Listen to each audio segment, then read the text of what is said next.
Salam dostlar, hər vaxtınız xeyir olsun. Mən Emin Məhərrəmli.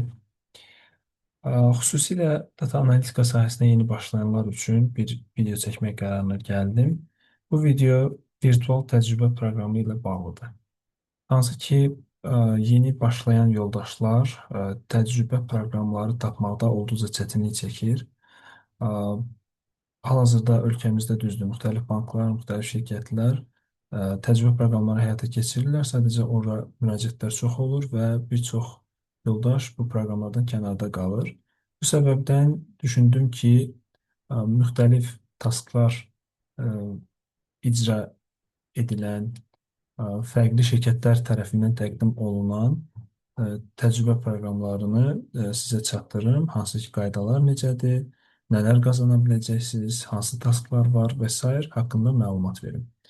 Hal-hazırda gördüyünüz theforage.com saytıdır və bu Quantium şirkətinin təqdim etdiyi bir virtual təcrübə proqramıdır. Müxtəlif tasklar verilir. O tasklar icra olunandan sonra sizə demək, sizə sonda sertifikat verilir və siz o icra etdiyiniz taskları da onlara təqdim edirsiniz. Hal-hazırda task 1-dir, gördüyünüz kimi. Gəlin back edək, ən birinci səhifəyə qayıdaq. Task Overview hissəsində sizin nə etməli olduğunuz yazılıb, həmçinin nələr öyrənəcəksiniz, nələr edəcəksiniz, bu hissəni oxuya bilərsiniz.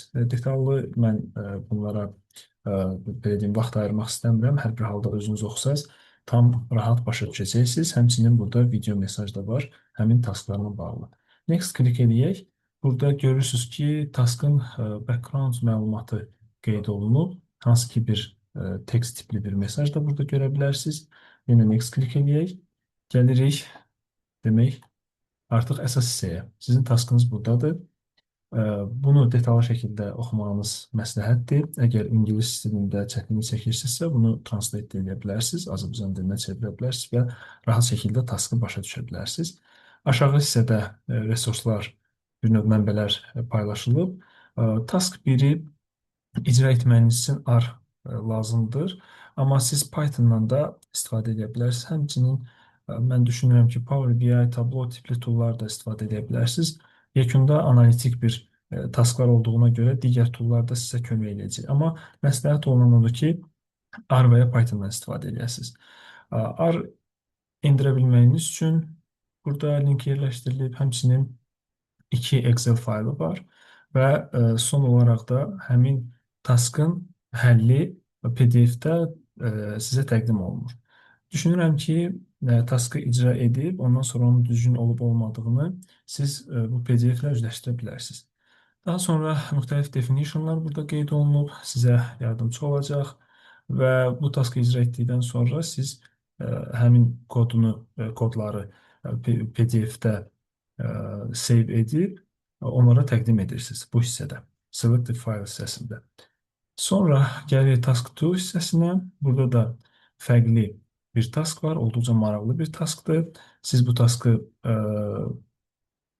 detallı şəkildə oxuyun. Daha sonra həmin taskla bağlı olan Excel faylını indirin və taskı icra etməyə çalışın. Yuxarıda da gördüyünüz kimi həmin tasklar punkt ümumiyyətlə qeyd olunur ki, siz nələr etməlisiniz və hansı analizləri həyata keçirməlisiniz.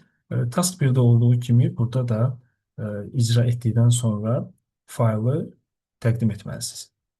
Daha sonra Task 3-ə daxil olaq. Task 3-də də təbii ki, bunların hər birində də overview hissəsi var. Mən Task 2-də birbaşa taskın özünə keçdim, amma siz istəsəz bu hissəyə də baxa bilərsiniz. Həmçinin video mesajı da baxa bilərsiniz. Demək, Task 3 sonuncu taskdır və burada artıq biz o Task 1 və 2-də icra etdiyimiz əməliyyatlar ki var idi, oradan bir qədər fərqlənir. Hansı ki, burada müxtəlif vizualizasiyalardan istifadə edib PowerPoint-də təqdimat hazırlamalıyıq və o təqdimatı qarşı tərəfə göndərməliyik. Adətən şirkətlərdə də bu tip hallar olur, yəni tasklar müxtəlif üsullarla icra olunur, amma C-level səviyyəsində təqdimat lazım olduqda məhz PowerPoint-dən istifadə olunur və müxtəlif belə deyək, təqdimatlar hazırlanır.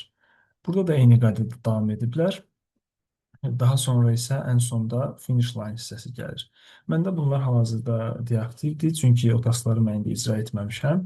Amma düşünürəm ki, sizlər üçün faydalı ola bilər.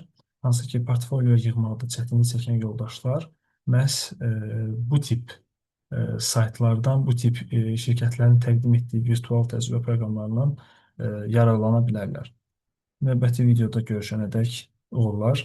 Həmçinin əgər əlavə suallar olarsa bizə bildirin, rəydə də yaza bilərsiniz. Sağ olun.